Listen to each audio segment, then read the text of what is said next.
बिस्मिल्लाहिर्रहमानिर्रहीम। अस्सलाम वालेकुम नादरीन, आप यूट्यूब चैनल देख रहे हैं। मैं इमरान खान हूँ। नादरीन, सबसे पहले तो मैं आपको बताऊँ कि पाकिस्तान तहरीक-ए-इंसाफ का एक और सरप्राइज़ तैयार है।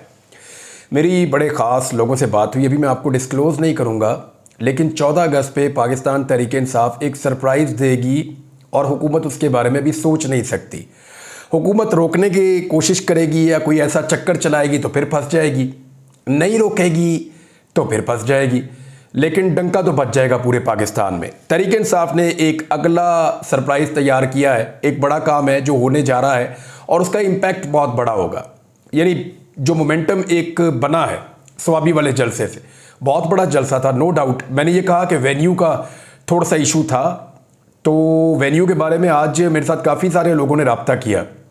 इवन खैबर पख्तूनख्वा की गवर्नमेंट के लोगों ने रब्ता किया। उन्होंने कहा जी बात यह है कि हमारे पास इससे बेहतर जगह ही नहीं थी स्वाबी में, और इससे बड़ी जगह नहीं थी, ना इतनी ज़्यादा कहीं और पार्किंग थी, और हमें बिल्कुल आइडिया नहीं था कि इस तरह पूरा पाकिस्तान उमड़ के आ जाएगा। तो जो मैंने बात की कि 70% लोग नहीं पहुँचे, उनके पास भी डाटा इससे मिलता जुलता ही था। उन्होंने कहा जी आप बिल्कुल ठीक कह रहे हैं, हमारे अंदाजे में 70% से ज़्यादा लोग हैं जो जलसागाह के अंदर जा ही नहीं सके। इतनी बड़ी तादाद में लोग पहुँच गए थे, और वो जो लोग असर के आसपास आए हुए थे, आसपास जमा थे, वही लोग सिर्फ जलसागाह के अंदर घुसे। बाकी तमाम लोग जो हैं वो बाहर सड़कों पे ही मौजूद रहे। वो ड्रोन फुटेज आप देख रहे हैं, वो तो मोटरवे तक जाती है। यानी मोटरवे पे 10 किलोमीटर तक तो मोटरवे बंद थी, और इवन दोनों साइडों पे गाड़ियां खड़ी हो गई थी। फिर जो अंदर 8 किलोमीटर का रास्ता है, उस 8 किलोमीटर पे सिर्फ गाड़ियां ही गाड़ियां थी। वो डबल सड़क है, बाज़ जगहों पे सिंगल भी है, लेकिन काफ़ी चौड़ी है। वहाँ पे 3-4 गाड़ियाँ एक लाइन में, 5 गाड़ियाँ भी खड़ी हो सकती हैं। तो वो थ्रू आउट जो है वो इतने किलोमीटर तक गाड़ियां ही गाड़ियां थी, और हर गाड़ी के अंदर बंदे बैठे हुए थे, वेट कर रहे थे। लोग पैदल उतर उतर के जा रहे थे, फिर भी नहीं पहुंच पा रहे थे, और कोई समझ नहीं आ रही थी, एक मैस हो गया था सिचुएशन में। तो जो बेस्ट वो कह रहे हैं जी हमें जगह मिली थी, हमने वही की थी, लेकिन मैनेज उसके अंदर भी जलसा नहीं हो सका। किसी को आइडिया नहीं था इतनी बड़ी तादाद में लोग आएंगे। और दूसरा मैंने आपको ये बताया था कि लोगों का मूड बड़ा अग्रेसिव था इस जलसे में। लोग नॉर्मल मूड के साथ नहीं आए थे। लोग जो हैं वो अब फैसला करना चाहते हैं कि हमें इस हाल में कब तक जीना पड़ेगा। लोग परेशान हैं और अपनी परेशानियों के लिए वो जिम्मेदार समझते हैं पीडीएम की सरकार को और उनकी सहूलतकारी को। अब एक तो ये है कि ये जो मोमेंटम कल बना है स्वाबी से, परसों जो मोमेंटम बना, उस मोमेंटम को पाकिस्तान तहरीक-ए-इंसाफ अब कैरी करना चाहती है, और वो अब कोई छुट्टी नहीं करना चाह रहे। हर इवेंट के ऊपर वो कुछ ना कुछ करना चाह रहे हैं। तो उनका जो अभी रुझान है वो ये चाह रहे हैं कि 14 अगस्त को एक बड़ा शो करेंगे। उसके लिए उन्होंने 2 तजावीज़ रखी हैं, और दोनों जो है वो सरप्राइज़ है। उन दोनों में से जैसी एक फाइनल हो जाएगी मैं आपको बता दूंगा, और जब ये फाइनल हो जाएगी तो आप देखेंगे कि पुलिस वाले बेचारे परेशान हो जाएंगे कि करें तो करें क्या। यानी लॉ इन्फोर्समेंट उसको कंट्रोल करना उनके लिए बेइज्जती वाली बात होगी। आप देखेंगे, आपको नजर आएगा आने वाले दिनों में, और पाकिस्तान तहरीक-ए-इंसाफ का एक बड़ा पॉलिटिकल मूव होगा जो पूरी दुनिया के अंदर जाके हिट करेगा। तो नंबर 1 तो ये है, और दूसरी बात एक और भी है कि अब इदारों के अंदर भी ये सोच पैदा होना शुरू हो गई है, और मैं जिम्मेदारी के साथ आपको ये कह रहा हूं, उनके अंदर ये सोच पैदा होना शुरू हो गई है कि कब तक, आखिर कब तक ऐसी नकम्मी और नखट्टू हुकूमत को हम सपोर्ट करेंगे। वैसे उन्हें किसी भी हुकूमत को सपोर्ट करने की ज़रूरत नहीं है, ये मामला अवाम पे छोड़ दें। अवाम की सपोर्ट से हुकूमत आ जाए, अवाम की सपोर्ट ख़त्म हो जाए, हुकूमत चली जाए, या जो हुकूमत अपनी मुद्दत पूरी करे फिर इलेक्शन हो जाए, और पता चले जी इलेक्शन हो गया, अब जो लोग नए आए हैं वो हुकूमत संभाल लें, और जो हुकूमत ना कर पाए, अवाम उनसे नाराज़ हो जाए तो दोबारा इलेक्शन करवा लें। यहाँ सुप्रीम कोर्ट्स मौजूद हैं, अदालतें मौजूद हैं, और इदारे मौजूद हैं, इलेक्शन कमीशन मौजूद है, उसकी तश्कीलें वो करें, उसके अंदर सही बंदों को लाकर लगाएं जिनके ऊपर किसी को एतराज़ ना हो। ओवरसीज़ पाकिस्तानियों को वोट का हक दें, जिनको मिलना चाहिए वोट का हक। वो आपके कमाऊ पूत हैं, उनके पैसे और डॉलर आपको अच्छे लगते हैं, उनके रियाल आपको अच्छे लगते हैं, उनके पाउंड्स आपको अच्छे लगते हैं, वो जो पैसा आपको जापान से भेजें वो अच्छा लगता है, लेकिन आपको उनका वोट अच्छा नहीं लगता। भाई उनको वोट का हक भी आपको देना चाहिए ताकि वो अपना वोट डालें, मेल के जरिए से डाल लें, कोई और तरीक़ेकार आप बना लें, लेकिन वो अपना वोट डालें, अपना वोट का हक इस्तेमाल करें। 1 करोड़ से ज़्यादा हो गए हैं वो, यानी 1 करोड़ से ज़्यादा की उनकी तादाद है, तो उन्हें वोट डालने का हक मिलना चाहिए। ओवरसीज़ पाकिस्तानी फैसला कौन रोल प्ले कर सकते हैं, और उनमें वोट डालने की उनके अंदर जो है वो ज़्यादा है ख्वाहिश, और वो ज़्यादा अच्छे मार्जिन के साथ वोट डालने के लिए आएंगे। यानी उनका टर्नआउट बहुत ज़्यादा होगा, 80% तक तो वो वोट डाल सकते हैं, और ये तजर्बा जब माजी में किया गया था तो उन्होंने बहुत ज़्यादा वोट डाले भी थे। अब इदारों के अंदर ये सोच है कि जो तजर्बा किया गया था, एक तो दिमाग में ये था बहुत सारे लोगों के कि बांग्लादेश मॉडल आ जाएगा, उस पर कॉलम लिखवाए गए यानी सुहेल वड़ाइच साहब का कॉलम जो है वो 7 तारीख को छपा था, इलेक्शन से एक दिन पहले, ताकि बांग्लादेश मॉडल जो है वो पूरी तरह आ ही जाए। अगर किसी के दिमाग में कोई शक है तो वो भी दूर हो जाए।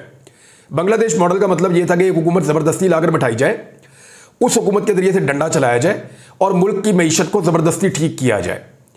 तो जब मईशत ठीक हो जाएगी तो मुल्क भी ठीक हो जाएगा और सियासी इस्तेहकाम भी आ जाएगा, रोला रप्पा जो है वो ख़त्म हो जाएगा। लेकिन बांग्लादेश में मईशत तो ठीक हुई, लेकिन जब शख्सी आज़ादियाँ छीनी गई, लोगों के साथ जुल्म और बर्बरियत की गई, तो देखें उसका नतीजा क्या निकला।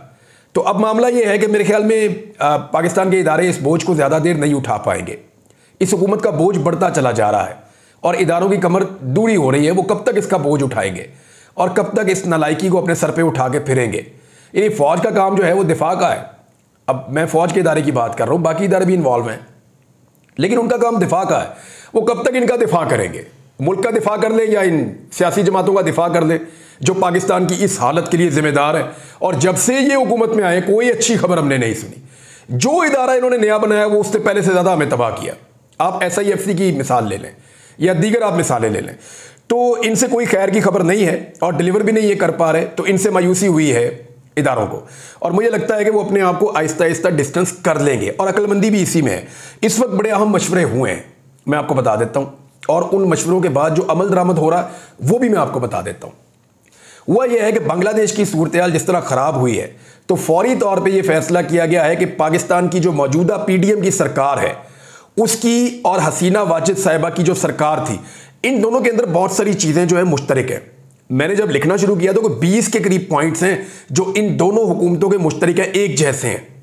यानी इनका मुल्क से भाग जाने का भी एक जैसा रिकॉर्ड है, इनका फस्तायत का एक जैसा रिकॉर्ड है, दुश्मनों को जेलों में डालने का एक जैसा रिकॉर्ड है, जबरी गुमशुदगियों का एक जैसा रिकॉर्ड है, इलेक्शन में धांधली का एक जैसा रिकॉर्ड है।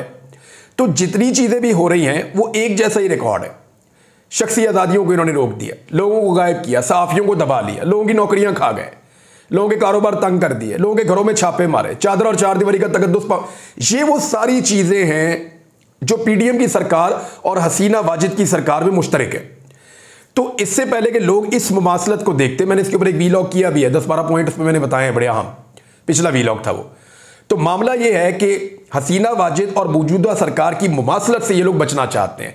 तो फौरी तौर पे एक प्रोपेगेंडा लॉन्च किया गया, उसमें कुछ सहाफ़ियों को और कुछ पंक्चर सियासतदानों को जो बेचारे इलेक्शन में पंक्चर हो गए हैं उनको और दीगर कुछ और लोगों को फौरी तौर पे लॉन्च किया गया और उन्हें कहा गया कि कुछ भी करो, उल्टे लटक जाओ, हसीना वाजिद और इमरान खान के अंदर मुमासलत पैदा कर दो।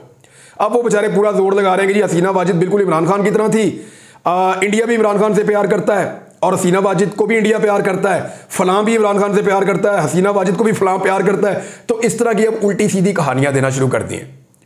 बल्कि उन्होंने कहना शुरू कर दिया कि जो मुजीबुर रहमान हीरो था, देखें शेख मुजीबुर रहमान हीरो तो हम कभी डिक्लेयर नहीं करते, वो तो बांग्लादेशियों का हीरो है। और बांग्लादेशी ये कहते हैं कि हमारी आज़ादी के लिए उसने सबसे बड़ा काम किया था, क्योंकि उस दौर में हम उसको मजलूम कहते हैं, एक सियासी मजलूम। मैं एक सियासत के तालिब इल्म के तौर पे जब बात करता हूं तो मैं उसको इसलिए कहता हूं कि वो ज़्यादा नशिस्तें जीता था और भुट्टो साहब कम नशिस्तें जीते थे, लेकिन इक़्तिदार भुट्टो साहब को मिल रहा था। ये एक ज़्यादती थी। जो जीता था उसको इक़्तिदार मिलना चाहिए था। 160 वाला इक़्तिदार लेगा या 80 वाला लेगा? अभी तो कहानी उससे भी बहुत आगे की है। यहाँ तो 30 सीटें भी नहीं जीती इन्होंने, PDM की जमातों ने, खासतौर पर PMLN ने तो 30 भी नहीं जीती। तीसरे नंबर की जमात है जिसको उठा के दूसरे नंबर पे पहुंचा दिया और पहुंचाने के बाद उसका वज़ीर आज़म भी बना दिया। तो ऐसी 2 नंबरी पाकिस्तान में हुई है। तो उस दौर में शेख मुजीबुर रहमान के साथ ज्यादती हुई थी, जो जुल्फ़िकार अली भुट्टो और एस्टेब्लिशमेंट के गठजोड़ के साथ हुई थी, और ये रिकॉर्ड का हिस्सा है। सरकार ने जो महमूद रहमान कमीशन रिपोर्ट एक बनवाई थी उसकी बुनियाद के ऊपर ये रिकॉर्ड का हिस्सा है। ये कोई हम अपने से नहीं कह रहे, यह बाकायदा रिपोर्ट के अंदर लिखा हुआ है और ये सारी चीज़ें तारीखी हक़ाइक़ हैं। पूरी दुनिया इसको जानती है, UN तक इस चीज़ को जानता है, सारी दुनिया में इसका ढिंडोरा है। फिर इंडिया ने अपनी सियासत की, अपनी सियासत चमकाई, कैसे पाकिस्तान को 2 लख्त किया गया वो एक अलग कहानी है। लेकिन बांग्लादेशियों का जो हीरो था वो उसकी बेटी की करतूतों की वजह से वो ज़ीरो हो गया। यानी लोगों ने लिहाज नहीं किया इस बात का कि इसका बाप जो है वो हमारा बानी था इस मुल्क का, उन्होंने लिहाज नहीं किया। उन्होंने कहा जी इसकी बेटी ने जबर और फस्तायत किया है, इसके बाप को भी सजा मिलनी चाहिए। उसके पुतलों को जाके लोगों ने जूते मारे और उसको तोड़ा है। अब ये साबित करने के चक्कर में सहाफ़ी और कुछ और लोग दिन रात के इमरान खान और हसीना वाजिद के अंदर कोई मुमासलत निकाली जाए, निकाल नहीं सकेंगे। क्योंकि वो नेचुरल नहीं है। जैसे ही ये इंसिडेंट हुआ, लोगों ने फौरी तौर पे इसको जोड़ दिया मौजूदा पाकिस्तानी सरकार के साथ, और पाकिस्तानी सरकार नहीं चाहती कि इसको पाकिस्तानी सरकार के साथ जोड़ा जाए, क्योंकि ये उस तरह के अंजाम से बहुत ज्यादा डरते हैं। देखिए ना, जब श्रीलंका में हुआ तो ये खौफजदा हो गए, जब यही सारा कुछ हमने अफगानिस्तान के अंदर होते हुए देखा तो यही लोग खौफजदा हो रहे थे, अब यही सारा कुछ बांग्लादेश में हो रहा है तो यही सारे लोग खौफजदा हो रहे हैं। हाँ, भारत के लोग ये कह रहे हैं कि इसमें पाकिस्तान या पाकिस्तानी एजेंसियां मुलव्वस हैं, मेरी नज़र में तो नहीं है। मेरी नज़र में ये जो बांग्लादेशी तलबा है उनकी अपनी एक तहरीक थी और उनको कोई सपोर्ट नहीं थी, वो बगैर सपोर्ट के खड़े हुए, जैसे इंडिया के अंदर किसान खड़े हो गए थे अपने हक के लिए। उन्होंने हर किस्म की सियासत से बाहर निकल के अपना हक छीनने के लिए उन्होंने बड़ा लंबा प्रोटेस्ट किया। इसी तरह ये तलबा खड़े हो गए और ये जाने देते गए, लेकिन ये अपने मौक़िफ़ से पीछे नहीं हटे। अब सूरत हाल ये है कि देखें, जबरी गुमशुदगी में वहाँ पे 86 अफराद का पोस्टर है, मैंने पेस्ट भी किया है सोशल मीडिया पे। 86 अफराद अभी भी वहाँ पे जबरी तौर पे गुमशुदा हैं बांग्लादेश में, जिनको गायब किया गया था। अब वो लोग ढूंढे जा रहे हैं, उनको निकाला जा रहा है जहाँ जहाँ पे उनको किया गया है। और उनका जो इंटेलिजेंस चीफ है जनरल ज़िया, उसको मुलाजमत से ही फारिग कर दिया गया है। जो आदमी इसके लिए रिस्पॉन्सिबल था कि बंदे उठाओ गायब करो, ये बोलता है इसको गायब कर दो, वो बोलता है उसको गायब कर दो, हसीना वाजिद की सारी मुखालिफ आवाज़ों को वो बंद कर देता था, गायब कर देता था, मावराए कानून गायब कर देता था। ये नहीं वो कहता था चुक लो सारे। तो ये सारी हरकतें वहां पे हो रही थी। अब ख्वाजा आसिफ साहब पाकिस्तानियों को डरा रहे हैं आमरीत से, यानी मार्शल लॉ टाइप की धमकी दे रहे हैं कि जनाब ये ना किया जाए, वो ना किया जाए, वरना पाकिस्तान में मार्शल लॉ लग सकता है। मैं स्टेटमेंट आपको पढ़ के सुना देता हूं। उन्होंने कहा कि आम कौमी मामलात और इदारों पर सवाल खड़े करके आमरीत को दावत ना दी जाए। ख्वाजा साहब, मार्शल लॉ नहीं लगता इस मुल्क में, ये 24-25 करोड़ लोगों का मुल्क है, कोई मजाक थोड़ी है, हलवा है। यहाँ पे मार्शल लॉ लग जाएगा। पहले 4 दफ़ा मार्शल लॉ पाकिस्तान में लगा, पाकिस्तान आज तक भुगत रहा है। पाकिस्तान का जब भी रिकॉर्ड निकाला जाता है, रिकॉर्ड के अंदर लिखा हुआ होता है कि इस मुल्क में बार बार मार्शल लॉ लग जाता है। ये मेरे ख्याल में एक नया दौर है और यहाँ पे मार्शल लॉ लगने का इम्कान, अब मुझे तो नहीं लगता कि यहाँ पे मार्शल लॉ लगने का फिलहाल इम्कान है। माजी में क्योंकि अमेरिका को पाकिस्तान के अंदर बड़ी सहूलतें चाहिए होती थी, कभी अफगानिस्तान के बारे में, कभी ईरान के बारे में, कभी चीन के बारे में, अभी शायद उनके इस तरह के इंटरेस्ट नहीं है। और अगर वहाँ पे जो नई गवर्नमेंट बनने जा रही है, जो बाइडन की सोच और तरह की थी, कमला जो है वो बड़ा अच्छा इलेक्शन लड़ रही हैं, कमला हैरिस जो हैं वो डोनाल्ड ट्रंप को बहुत टफ टाइम दे रही हैं। बहुत मुमकिन है कि वो इलेक्शन जीत जाएं, लेकिन डेमोक्रेट्स जीते या जो है वो रिपब्लिकन्स जीते। अब वो यहाँ पे इस खित्ते के अंदर उनकी वो वाली दिलचस्पी नहीं है जो पहले थी। हाँ, यूक्रेन साइड पे उनकी दिलचस्पी हो सकती है, पाकिस्तान से कुछ सहूलत अगर वो मांगेंगे, पाकिस्तान जितना कर पाएगा बतौर इत्तेहादी उनका वो कर सकता है, लेकिन एक लिमिट से आगे हम भी नहीं जा सकते। बहरहाल यहाँ पे मार्शल लॉ को मेरा नहीं ख्याल कि अब दुनिया वेलकम करेगी और पाकिस्तानी वेलकम नहीं करेंगे। मार्शल लॉ तब लगता है जब पाकिस्तान की अवाम तमाम सियासी जमातों से तंग आ जाती है। यानी जब जब पाकिस्तान में मार्शल लॉ लगा, लोगों ने निकल के मिठाइयाँ बांटी, लोग निकल के लोगों ने अन्य मिठाइयाँ बांटी, लोगों ने मिठाइयों की दुकानें खाली कर दी। नवाज शरीफ के दौर में परवेज मुशर्रफ आए, मैंने अपनी आंखों से देखा, मैं अच्छे होशो आवाज में था उस वक्त। लोग निकले जनाब, उन्होंने मिठाइयाँ बांट रहे हैं, दूध वाला दूध बांट रहा है, मिठाइयों वाले मिठाइयाँ बांट रहे हैं, लोग पैसे दे रहे हैं, आतिशबाजी हो रही है, फायरिंग हो रही है, लोग खुश हो रहे हैं। फिर मैंने देखा कि इससे पहले भी हमने सुना बुजुर्गों से कि जब अयूब खान था तो उसके भी, जब ज़िया-उल हक था तो उसके लिए भी लोग ऐसे ही थे। हालांकि ज़िया-उल हक को बड़ा टफ टाइम मिला था, पाकिस्तान पीपल्स पार्टी ने उनका मुकाबला किया था, लेकिन मजहबी सियासी जमातें उनके साथ मिल गई। फिर उन्होंने अपना एक नए सियासतदान मुतारिफ करवाए, नवाज शरीफ टाइप के सरमायादार, तो उन्होंने अपना गेम कर दिया था।